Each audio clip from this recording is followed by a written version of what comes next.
Hey guys, Brian, Snowwalker Bushcraft, and today I'm going to talk about a Shemaugh, okay, and I'm going to talk about belts. Shemaugh, we know we can use this for all kinds of different things. We can use this as a head wrap, we can use it as a sling for an arm injury, we can use it as a pre-filter. It's 100% cotton, we know we can make char cloth out of it. But let's go beyond that. Let's go take it in a different direction. And Silverfoxs put a video up and how he's going to use it, and well, I just went a little bit further with it. I was thinking about how we could use it in different respects. So when we come back, I'm going to show you how I use it, give you my take on it. Stick around. Guys, I'm back. And basically, I'm using my Shemaugh as a belt.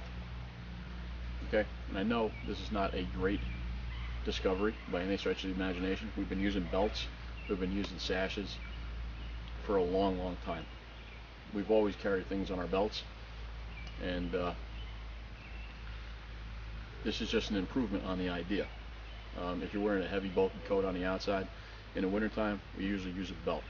You can't get anything that's in your pockets or anything of that nature because they're always covered up by the jacket, so you got to undo the belt. So you start wearing things on the outside of the belt. Okay? Police officers wear an outer belt over the top of their belt to basically hold their equipment. And a lot of times what winds up happening is it pulls your pants down because of the weight of everything that we carry. So we started to make bags, packs, and things of that nature. But let's say we're going out on a jaunt, a day hike. We just don't want to load up with a lot of stuff. We don't want to put a lot of things in our pockets. And this is where the Shemaugh comes in handy for just a different type of idea. Okay, so I have my knife, I have my cutting tool. That's my first option. Okay, we know we need a cup or a container when we're out there, preferably metal. We want to have that because we want to be able to boil water. We're going to need to make char cloth if we need to, and it's also one of the hardest things to recreate when we're out into the woods. Now, this is where it gets good. If you undo it, okay, everything I have in here, there's at least the 5 things that we need when we're out in the woods: cutting tool, container, cordage, combustion, and cover. And I'm going to show that to you right now. Okay guys, so here we go. So we take this out, and here's our cup, and here's our knife. Okay, this is our cutting tool. Here's our cutting tool, which is number 1 on priority. Okay, we have a container. That's our second item. Basically, you open this up. I have my cordage. I have my combustion device.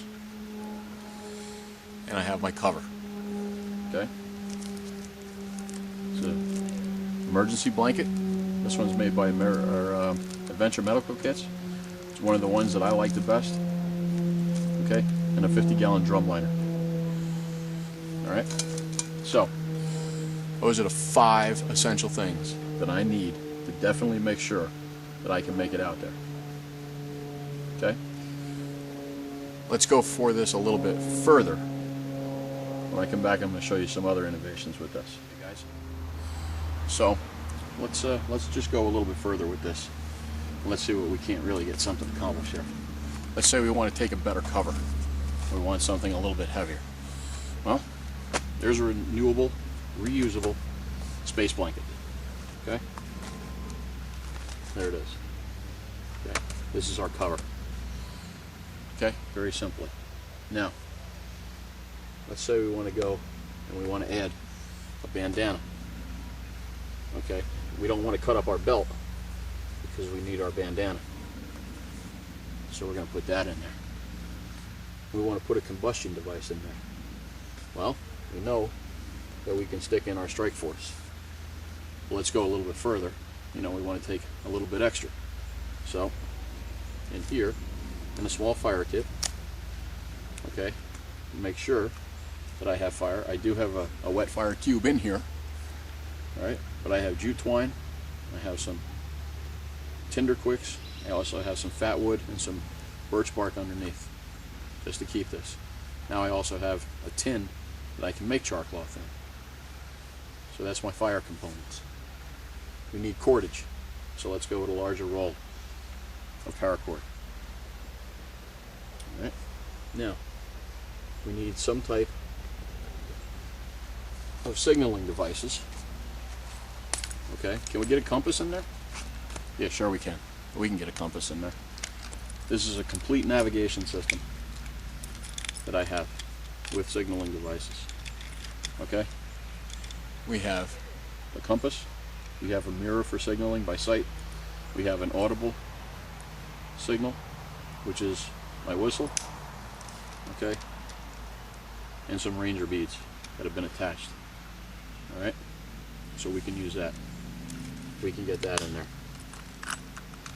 So let's just take it out and we'll just stick it right there for now. So what do we have? We have cover, compass, cordage, fire, a bandana. Well, we don't want to forget any type of collection device. Now we know that if we're going to want to collect water, we can use our cup, but then we might contaminate it prior to boiling it or on the lid. So let's throw in a Ziploc bag. Alright, we're going to go that way. We take this, we can roll this like that, roll it back over.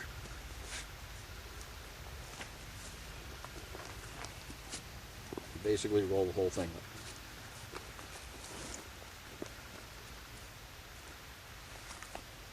Okay. Put our knife on. Hold it there. Still have our cup.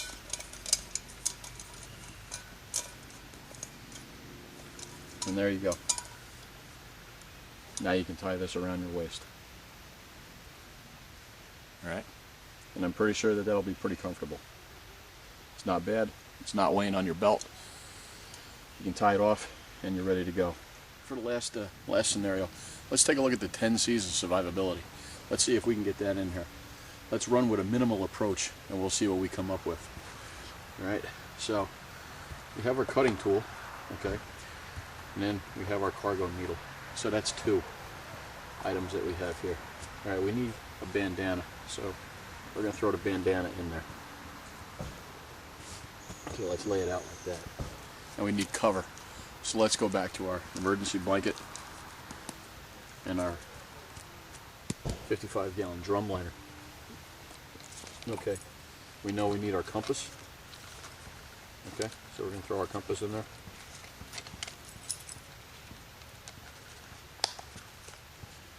Alright.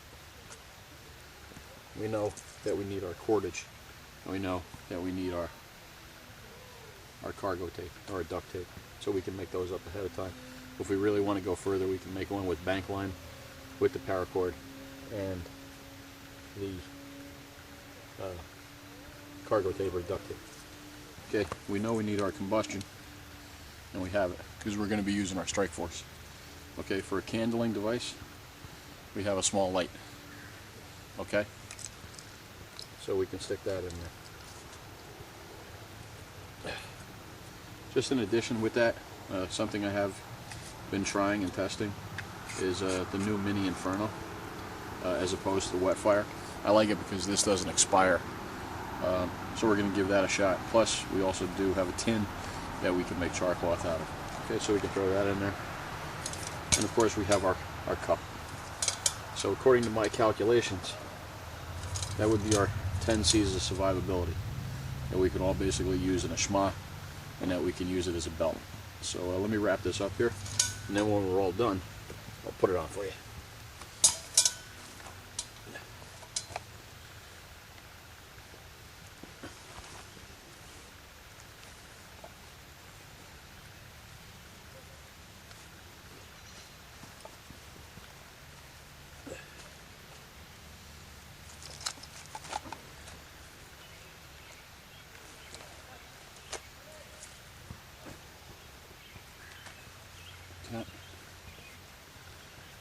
Put on our belt and our knife.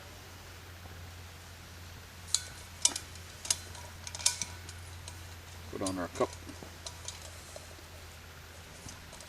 Basically, it locks everything in place. Okay, again, just locks everything in place. So let me adjust the camera. Alright guys, as you can see,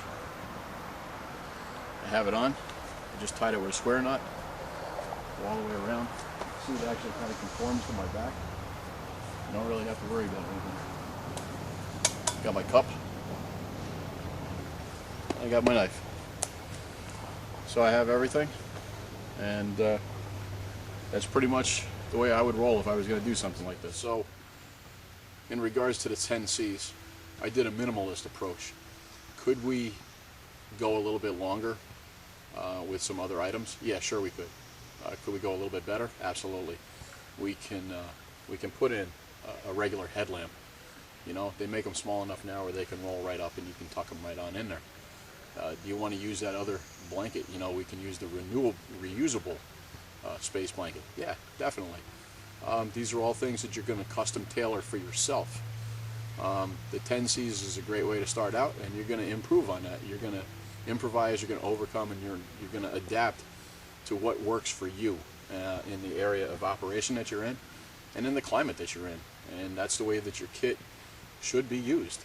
It should be multifunctional. It should constantly evolve, and it should work for you. It doesn't have to work for me. It doesn't have to work for the guy next door. It doesn't have to work for anybody else other than you. So I hope you like it. I hope you took an idea or two from it. I thank you for your views. I thank you for your comments. And until the next one, take it easy.